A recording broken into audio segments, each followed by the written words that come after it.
habang mabuti, hindi na pinaliwanag sa kanya. Ang nararamdaman ninyo, hindi ko pinaliwanag. Ano naman yung tatanungin sa pagkikita? And what we do want now, ay ginagawa nilang panguhula ng kanilang for mind reason. Ginagawa nilang panguhula ng kanilang sinakasyon, alam mo na yun, alam mo na. Ay, hindi ka na yun. Hindi pa alam mo direkta. Wala kang bandi. Magsabi ka, nakapila, magsabi ka. Hindi ang pagpipigay mo sa. Diba ka, pero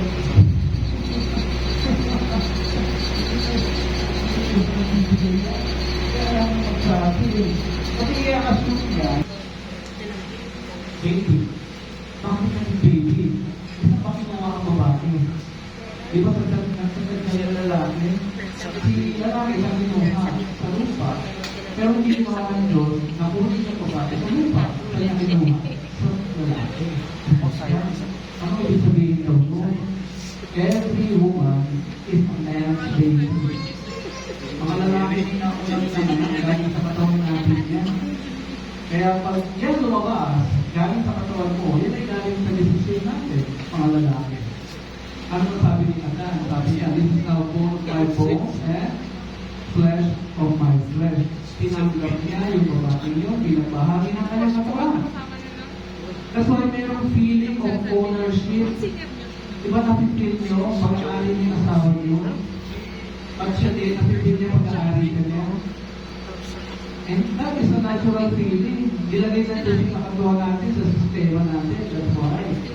Hindi ka papayag na may ibang lalaking pinakausap niya o babae na pinakausap niya. Hindi ka papayag. Magagalit ka. Sigurado yun. Bakit? Kasi niya pag-aari ka galing sa katawan mo. Diba? Yan yung feeling na hindi ka invento, hindi yung creation, is there in na kailangan nyo makikita. Kaya ang they also have a feeling, ang pera nila, pera lang nila.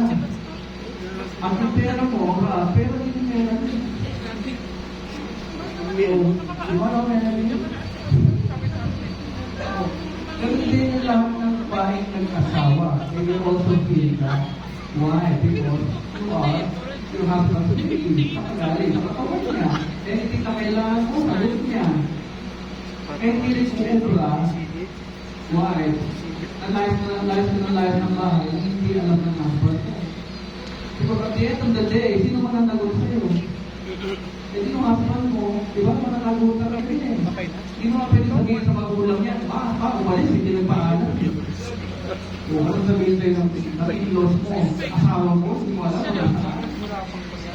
hindi mo nila pinag-aaral sa college. So, it's natural. So, ang design natin, now, ano na yung problema natin ngayon sa mga relationship? Yung mentality na equal ka sa husband mo. Yung mentality na yan. Kasi tinuturo ng Western world yan eh. Equal kayo, ALTV. Natuturo mga equal. Equal sa power, sa authority. Yung power na yung nag-asabi. Kinabuti sila ng Diyos, kaya tumin nyo. Ipruto, yung ulit lang. Kung sinabi ng Diyos yan, hindi po sila nagsasama. Isang mere entity na pinakausap. Kaya yung mentality ng equality, okay na, sinukorporate mo. Kung dadali sa bahay yan, ay ikaw ay leader. Kung magsama na sila, hindi na sila yung pinagbabawal, sabi ng Diyos sa babae. May hirapan ka sa panganak. You will always desire your husband beside you. Genesis 3:17. Sa bawat panganak mo, maghihirap ka. Eh, mahirap naman talaga mga anak. At yung pang-apat, sabi ng Diyos, He will rule over you. Inayos niya na yan noon pa. Para hindi na tayo magkagulo. No? Because God is a God of order. Nag-asawa ka, pag nagsama ang katawan ninyo, hindi isa lang matitirang ulo sa ibabaw. Kasi pag dalawang ulo nakikita, tapos isang katawan, ang tawag doon ay monster. Diba? Kaya huwag mong ipagpilitan na ikaw ay leader din sa bahay. Ang problema, husband, pag hindi ka nag-take over na sa leader, Kailangan meron ka mag-desisyon, hindi ka makapanindigan. They will try to take over. Melody will take over. Siya maglilid sa pamilya at hindi mo magugustuhan yun. Idiktahan ka niya anong gagawin mo. Hindi mo magugustuhan yun. Hindi ka matutuwa. Kaya better take from you. Kaya manindigan ka sa mga desisyon mo. Huwag mo siya sasagutin at ito ka tanongin ko si mama. Pwede naman gawing consultant sa parents, pwede naman. Pero ikaw pa rin mag-design. Right? Ang importante sa parents, yung alam, yung pinapayo, tama.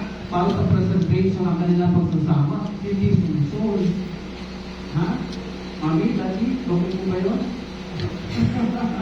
I-preserve ang kanilang pagsasama. Kasi isang beses na naman tayo naman magkasama eh.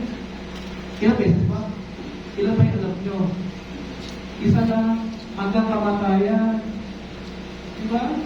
Kaya na dapat sabay kayo, tatanda. Kaya challenge sa inyo, 25 years, ayon sa pag-aaral, ayon sa mga philosophers, hindi mo maintindihan ang marriage, kung ano ang marriage, hanggang hindi kayo maabot ang quarter of a century. Sabi ni Mark Twain. Ilan yun, quarter of a century? 25 years. Kaya huwag nga ipag-ibang 10 years na kami, 15 years na kami, 20. Sabihin nyo, mas malaki yung marriage, mas 25 years. Dahil kayo ay pinag-ilig sa akin. Dahil ang ulungan ng marriage. Dalawa kayong preso, so itinawag na Jen. Marriage, Jen. Pag-iisay kayo, makalis kumain ang dahil akin sa mga magiging maldita ay mga ways. Dahil hindi kailangan ng marriage. Dahil ang desisyon ninyo ay isa. Kapag nandito ang bawang isa, ang desisyon, pag-inulit ko kayo ng asawa, gugugulatin. Dahil pag inulit mo yan, naging mag-iwan sa'yo, lagi kang i-descend ng isa. Parang naman ang asawa, parang marami ng asawa. Oo. Di ba? Ikaw lang ang i-descend ng sabihin. Hindi naman ako involved sa marriage state. Matrabaho sa marriage state. Kasi ikaw lang ang i-decide. Kaya konsultahin na lagi ang asawa. Okay po? Pero lagi, nakikita dapat na nalilibigan sa desisyon.